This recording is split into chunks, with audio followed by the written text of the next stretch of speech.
afternoon. We would like to welcome you at our webinar, Top Tips for Successful Outsourcing Projects. Maybe a few more people will join us, so we will start in a few minutes. And I would like to introduce to you two speakers that will speak on outsourcing projects subject today, and that is Serhiy Haziyev. He is Director of Software Architecture at SoftServe, and Halyna Semenova, Engagement Director at SoftServe company. Also, during our presentation, you will see on slides the email address where you can send your questions. So please feel free to ask us and send these questions to the email address, and at the end of the webinar, we will gladly answer them. Okay, thank you. Thank you, and hello all. Once again, my name is Halyna Semenova, and as it was already mentioned, I'm the Engagement Director at SoftServe. And while we are waiting for other participants, maybe I will just provide a quick sneak peek into the subject we will be talking today. So today we will talk about outsourcing, mainly answering the question how to outsource. So it's not about the services or what kind of products or whatever you would like to outsource to vendors, or if you are the vendor, how you can work with your end clients, but more about how actually make this collaboration work. So we'll share a few tips and success stories, as well as some not that successful stories, with recap of how it worked for us before. As we at SoftServe have been in this industry for more than 20 years already, we have some stories to share for sure. So again, it will be 1 hour, more or less. We'll gladly answer all of your questions. So feel free to email, or maybe using the WebEx chat, it will also work. So yes, and as you see, this first slide is more about our company, so what we do. If, again, any questions about SoftServe and our experience in software development and application product development, are also welcome.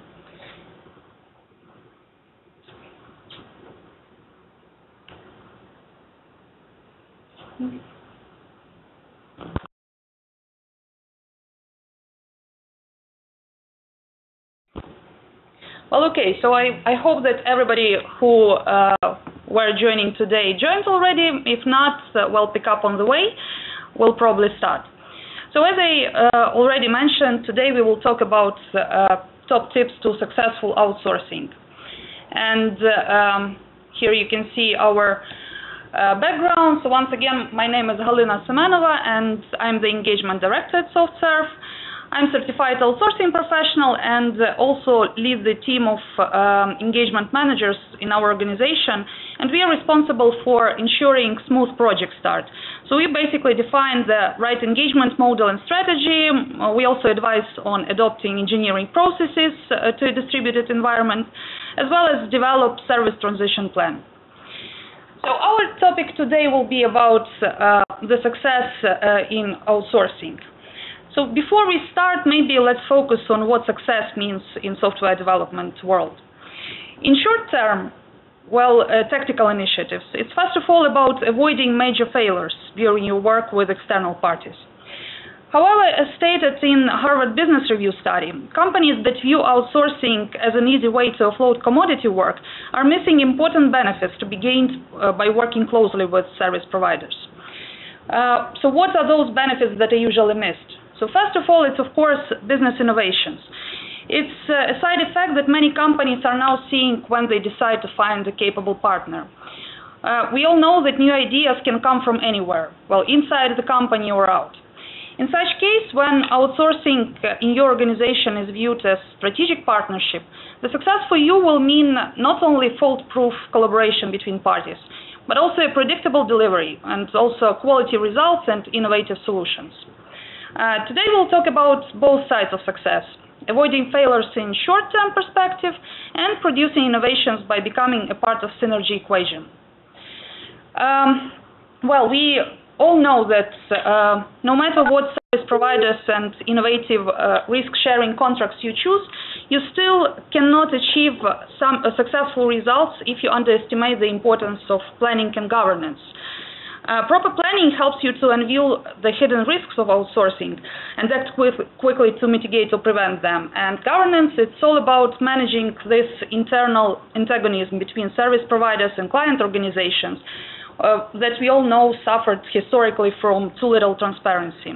And if you execute right in both areas of planning and governance, it will eventually lead to a balanced relationships between two organizations with the same goal and means to its achievements. And it's no secret that your start affects your finish. And small but significant detail missed at the beginning of a project may multiply and eventually lead to missed schedules, failed expectations, and mutual dissatisfaction. The cost of correcting mistakes in a project increases exponentially, and this phenomena of sensitive dependence of initial conditions is known in physics as a butterfly effect. This means that errors in early collaboration, requirements, and design are tenfold as expensive to fix in the coding stage and about 1,000 times more expensive after the release. And we would like to illustrate the importance of proper planning with a real-life case study. Our client provided e-discovery services for various legal firms that process bankruptcy cases. A lot of information processing was done either manually or with all sorts of custom tools. And to increase productivity, the client decided to unite disparate processes and tools into one integrated solution.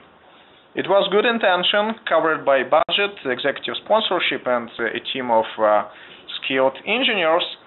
To make things clear, we worked with this client using staff augmentation model, implementing mainly routine tasks, and didn't have much influence on their planning processes. The project failed a year later because the client was incapable to deploy and maintain the system. It was a stillborn. What could have helped was proper planning and establishing development and operations practices, or shortly DevOps, from the very beginning. It would allow integration between software developers and IT operations, establish continuous delivery with short release cycles and guaranteed readiness for production. And instead, the client fell into a waterfall trap with one big production release, in spite of using a Scrum process for development. This project reminds a story of Swedish warship Vasa, built in 17th century. It was a large ship with heavy artillery. Despite lack of stability, she was delivered to sea and sank only a few minutes just after encountering a first wind that was stronger than a breeze. Obviously, it was a ship construction planning failure. As you learn from this real-life story, it's not only about thinking ahead, but also about being on the same page with your outsourcing provider, benefiting from their expertise and not viewing outsourcing merely as an easy way to offload commodity work. The ground that brings client and vendor together is an engagement model. The engagement model is a framework that defines collaboration between client and outsourcing vendor. It determines a level of control and responsibility, as well as provides a basement for further relationship development. And there is no best model. An optimal model for you depends on your business needs, specific on the project and industry. Let us briefly overview the most popular engagement models in IT outsourcing. Based on importance for both client and outsourcing vendor organizations, we split them to tactical and strategic engagements. So let's start with the simplest model, which called staff augmentation. This approach basically allows to extend existing in-house staff with outsourced workers. The typical customer's business driver for such a model is cost reduction. It may work fine on a short-term basis, although requires high customers' involvement to supervise segmented staff. It means that project management and technical leadership remain on the client side, while routine development or testing, for example, can be augmented with offshore or nearshore resources provided by outsourcing vendor. There is no need to argue much that a level of innovation from outsourcing vendor in this model will be quite low. In fact, the less span of responsibility, the fewer drivers to innovate. And to demonstrate this, let's have a look at the product development life cycle. It starts with the birth of idea, conceptualization, analysis and design, last with technical implementation, pilot production, commercialization, and further extensions through innovation. And the cycle continues with every version till complete shutdown of the product. With the staff augmentation model, the span of responsibility, as you can see, is usually quite narrow. It may include technical implementation tasks, as well as prototyping, but the product vision and decision scope of augmented team member is so limited that it doesn't facilitate to think outside of the box. It's important to set proper expectations and align between a client and outsourcing vendor on which party is responsible for steps in this product development life cycles. And it helps to avoid solving unpleasant issues in the future. The next tactical model we call project-based, and this is a time-bound engagement model which is effective for projects where requirements are not likely to change during the development process. It allows to reduce costs and decrease time to market by leveraging outsourcing vendor with required technical and domain expertise. However, if requirements are frequently evolving or planned engagement scope is more than one transactional project, then it would be better to consider strategic engagement models such as offshore development center or nearshore development center, or the model called Product Development Services 2.0. The tactical consultancy model is rather a generic term for a number of value-add services. The customer's business driver here is access to expertise which is not available in-house, such as UX design, architecture and technology advisory, security audit, and so on, usually provided by outsourcing vendor as a fixed price, time-bound activity, although for uncertain R&D type of work, time and material basis can be considered as well. The next three models are related to a strategic group because they are based on long-term and more innovative relationships between client and outsourcing vendor organizations. Offshore or nearshore development center, this is a flexible engagement model that greatly increases customers' product development capacity. When product requirements are driven by customer, ODC or NDC staff is managed by outsourcing vendor. This model can accommodate high variety of projects and activities such as a new product development, legacy modernization, maintenance, testing services, and other long-term activities. However, customers who look for disruptive innovations and larger span of vendors' responsibility need to consider PDS 2.0 model. PDS 2.0 or Product Development Services 2.0 is the most innovative strategic engagement model that maximizes outputs from outsourcing relationship. The term PDS 2.0 came from Forrester, which compared traditional PDS executed through project-based or ODC models with a new innovative approach where outsourcing vendor holds a wide span of responsibility by designing and co-creating a product with the customer. When the product is delivered, the vendor continues product optimization and sustainability being motivated by outcome-based contract. In this way, entire product lifecycle can be outsourced to a strategic partner.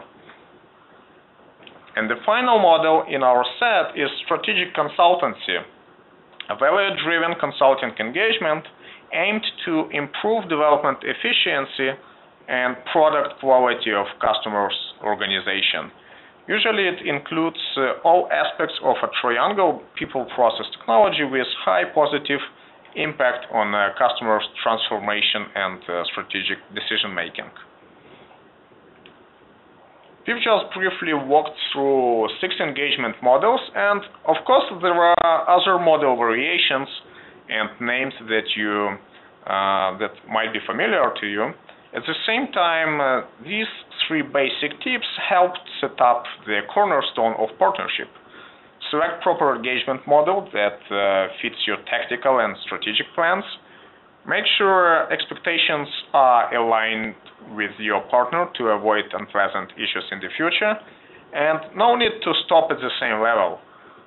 Evolve through engagement models over time to get more from the partnership. After selecting the model, don't rush to roll your sleeves and get things done as quickly as possible. We recommend investing in a time-boxed preparation phase. This allows all stakeholders to understand the business needs behind their requirements, analyze and address technological constraints, and last but not least, establish full transparency between the partner organizations on collaboration and communication. One more reason why there is a strong need for a preparation phase is related to the coin of uncertainty, or the evolution of the amount of uncertainty during a project. The less we know about the project details, such as scope, requirements, solution, staffing, etc., the more inaccurate estimates we get. And this picture demonstrates how estimates of the same project may vary in time, depending on the project stage. The lack of preparation backfires in cost overrun, and a good example of this is the construction of Sydney Opera House with an original estimate of 7 million and final expenditures of 102 million. Ignoring the architect's request for additional time to tackle design challenges, the government pressed the builders to start the construction, which led to costs nearly 15 times higher than the expected budget. To avoid such scenarios, when preparing to outsource software projects, we recommend investing in a time-boxed preparation phase, which we call discovery or a smart start. One of the goals of the discovery phase is to narrow the estimate within the 25% variability so that it becomes possible to accomplish a project on time and on budget. Mm-hmm. Yes, and speaking about Smart Start, it took us about 10 years to design this methodology, and then another 6 to polish and proofread it. This methodology is vendor agnostic, meaning that you can use this approach to any outsourcing relationships that you employ now or will employ in future. The secret sauce of such obvious thing as project planning is that we analyze not only project scope, requirements, and selected technology, but also define the good, the bad, and the ugly of the future relationships, meaning best practices that you should keep and embrace within both organizations, gaps as showstoppers that should be fixed as soon as possible, and risk is something you need to be aware of and mitigate in advance. So let's talk about some more pleasant things, and one of those case studies where all those tips that we learned so far were applied. This company that I will talk about is our present client, and they provide software solutions in healthcare industry for full cycle operations, from patient registration to medical records, billing, and revenue cycle management. Over the years, they acquired multiple products to extend their market share and user base. Average user of e-health solutions is very conservative and quite resistant to any changes of the interface and workflows that they are accustomed to. Even the rumor of potential product sunset can lead to a vendor re-evaluation and change. This is one of the reasons why our client ended up maintaining a portfolio of products with duplicated functionality and targeting the same market. Products were developed using, of course, legacy technologies, and at some point our client faced shortage of talents to support further development, which was required by healthcare regulations. Outsourcing was the obvious answer to this challenge. That's why they approached SoftServe with the initial request for experts to complete product enhancements that were required, as I mentioned, by healthcare regulations. It was basically a staff augmentation request. Well, after a deeper discussion with the client, we became sure that adding some hands here and there would serve only as a temporary solution, and it would be even offset by overhead, which was required from clients and to manage such rapid team growth offshore. That's why we suggested to have a time box preparation, discovery, so-called smart start phase, to scope and detail tactical and strategic needs in order to build up an effective outsourcing collaboration process. During this discovery phase, SoftServe team reviewed current product portfolio. We even participated in the product roadmap prioritization and rationalization, and leveraged our technical expertise to guide the client in their architectural decisions required right now. So apart from tactical and immediate initiatives that we already knew about, our and clients' teams also saw a strategic need to move in the direction of a single SaaS platform for all their existing products. In such way, our discovery phase resulted in a roadmap that described a set of projects united under program management umbrella, and we all were to make sure that short-term efforts and fixes are aligned with the long-term directions. And taking into account specifics of the users, big changes were done in parallel with the support of the existing solutions so that clients were migrating without even noticing that they are migrated.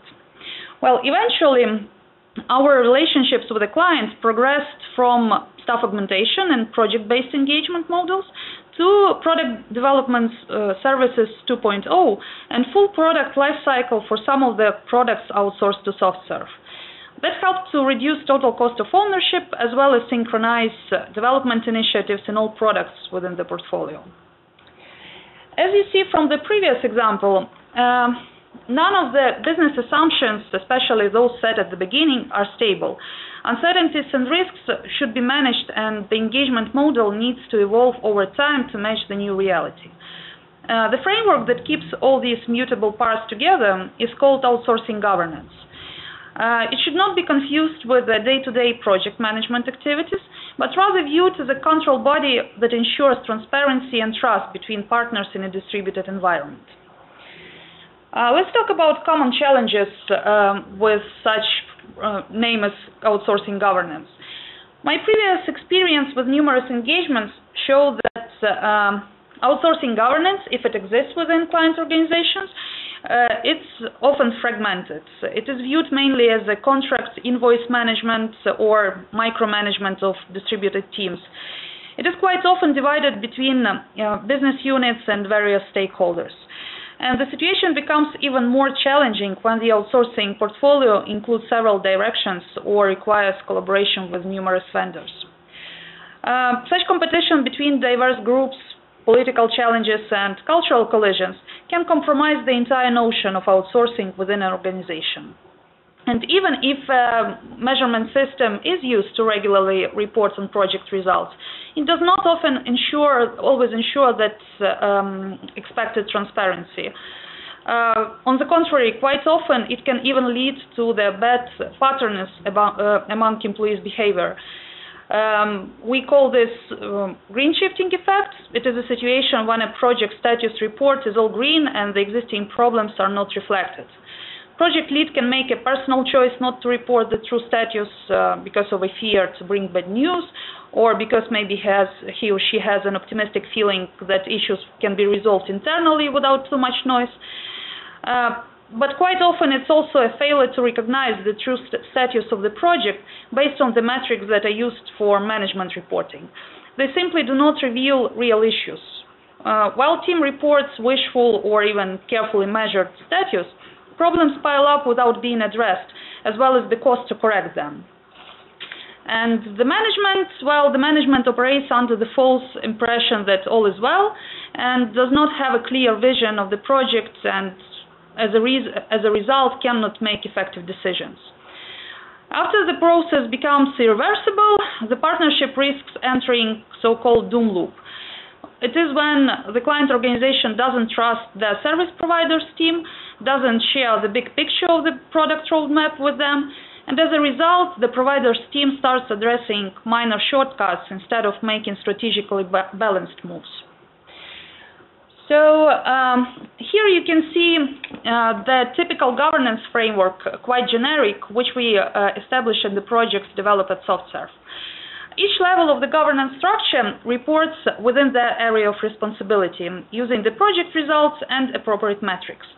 The set of metrics depends on the project specifics and business goals of the partnership.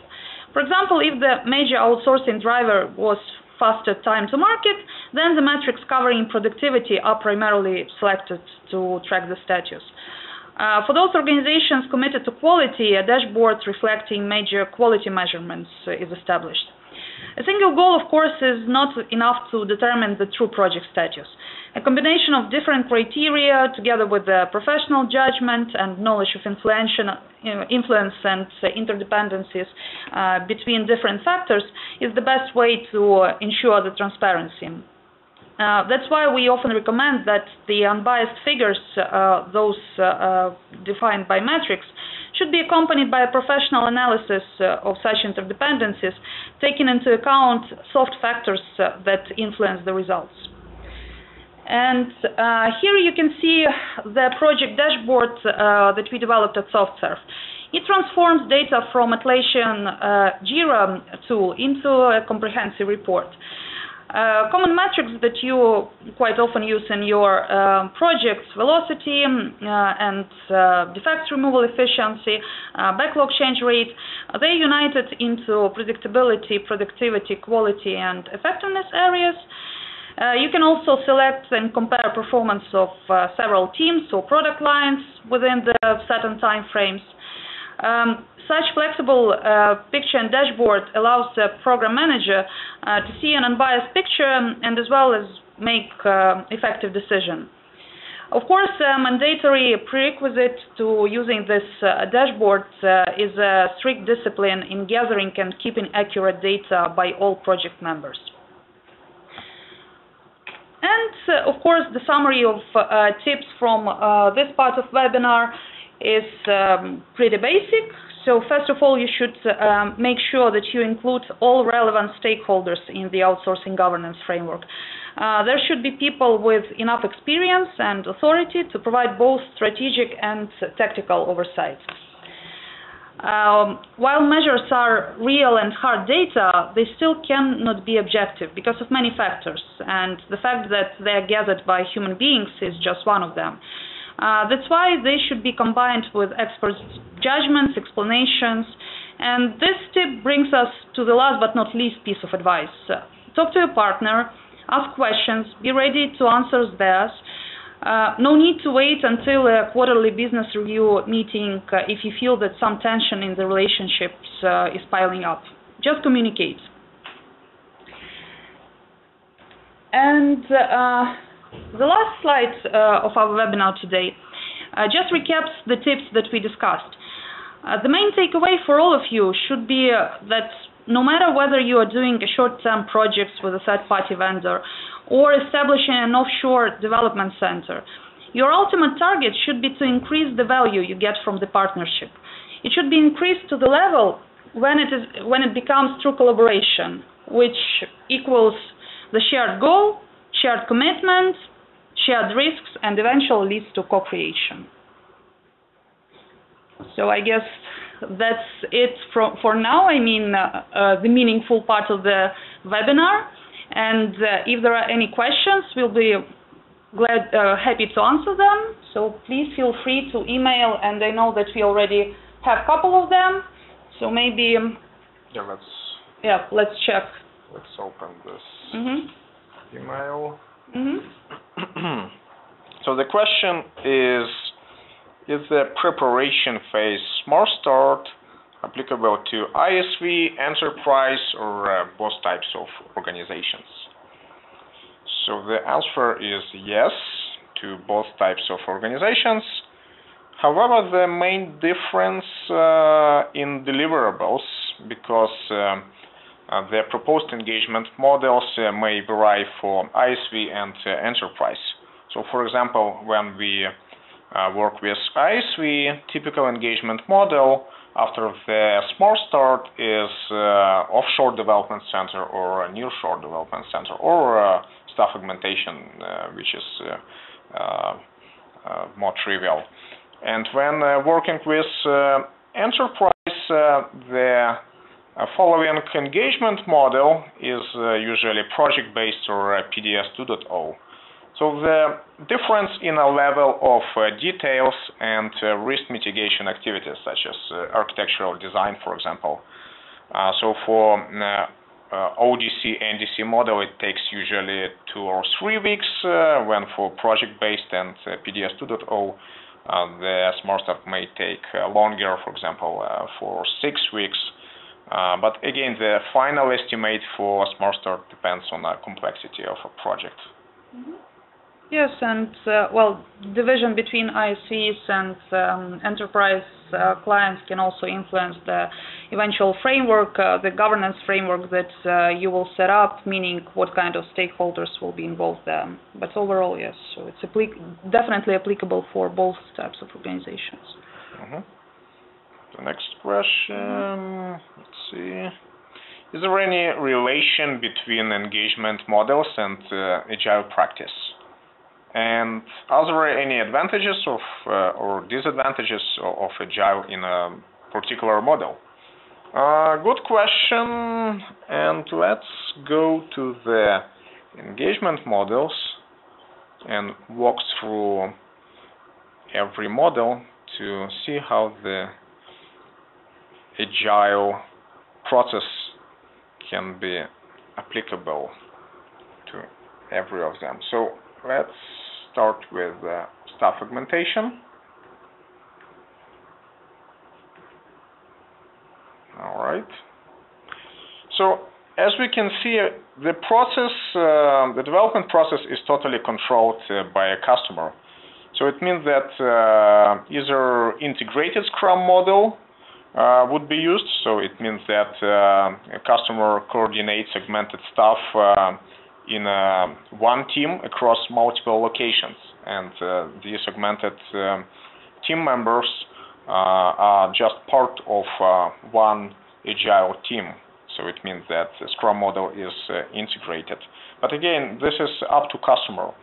If we are talking about a project-based model, the selection of SDLC is per outsourcing vendor, so vice versa. And some may choose isolated Scrum, for example.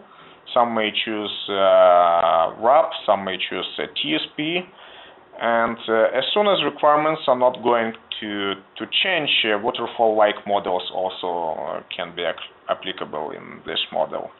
But anyway, multiple iterations and demo with a client, so these activities need to be put into the project plan to receive feedback from customer anyway, whatever SDLC is selected. So Agile can be for sure applied here, but in isolated Scrum model. Okay, tactical consultancy. So in this model, the team members just not enough probably to have some formalized SDLC. Yes, because it's quite often short term. It's focused on the very specific deliverables. That's why whether it's done agile or waterfall-like, it's too quick to recognize what kind of methodology was used there. Right. And for strategic models, let's open. So here we go with offshore nearshore development center. And here situation might be interesting from distributed Scrum, for example, with Scrum of Scrum model to coordinate multiple teams between client side and between outsourcing vendor side, or to isolate a Scrum model if the development is isolated. But it really depends on a number of teams and how they are interconnected. With PDS 2.0 model, situation is pretty much the same as project-based because of high-level isolation due to wide span of vendors' responsibility. And strategic consultancy, basically it helps to optimize SDLC processes and transform companies. So this is like a meta SDLC model above of it. So when we are talking about agile, this activity is aimed to improve or establish agile practices in companies.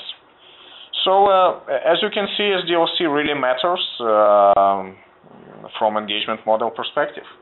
Yeah, that's why, well, one of the things we do during the Smart Start is talk not only about technical requirements, scope, technology we will apply, but we also analyze the process which are now employed in the client organization, the partner organization, and match it to, first of all, of course, engagement model, to the best practices at SoftServe, and we actually define whether, for example, Agile that was long used in your organization, whether it makes sense to distribute it, or should we transform it in some kind of another process that will be provide more success for this particular deal and opportunity. Yes. So here is another question about the outsourcing governance. So what is the optimum frequency of meetings for every level in the governance structure? Well, let me switch to yes. So as you see, it's all about dividing the communication and sort of oversight into layers. So you start with operational project level discussion, proceed to account, and then talk about strategic things. And of course, if, for example, we are talking about project level, it makes sense to have at least weekly or bi-weekly discussions and meetups, and usually they are done in form of either Scrum of Scrums, if we are talking about Agile process, or more like status meetings between project managers or program managers from both organizations. And of course, when the partnership or the project just starts, it's daily stand-ups just to check how we are doing on things and whether we are moving quick enough. When we are talking about account level, which is this middle level, when we are talking more about already account and customer satisfaction and how we are doing in terms of overall project delivery, we recommend having such meetings or calls at least monthly. This is just enough not to go deeper into micromanagement, but still have this level of supervision of the project level. And then strategic, we are used to this practice of quarterly business reviews, which is, as stands in the name, are held quarterly. And this is usually more comprehensive reports on the project status, as well as review of the roadmap. It's not only reflecting of where we are and how we got here, but also what should be our next steps in order to move or transform or improve, or again, our favorite word, innovate. So yes, it works like weekly, monthly, and quarterly. And of course, it can differ, as usual, from project to project. That's why we define such kind of governance during the project start, taking into account availability of stakeholders, taking into account the agenda we are talking about, and overall project targets. So, do you have any other questions? I believe that we are all set with the questions.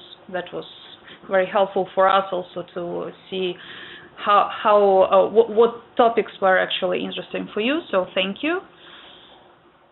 And if there are any other questions, feel free to send us. So we'll answer offline. Thank you very much. Thank you.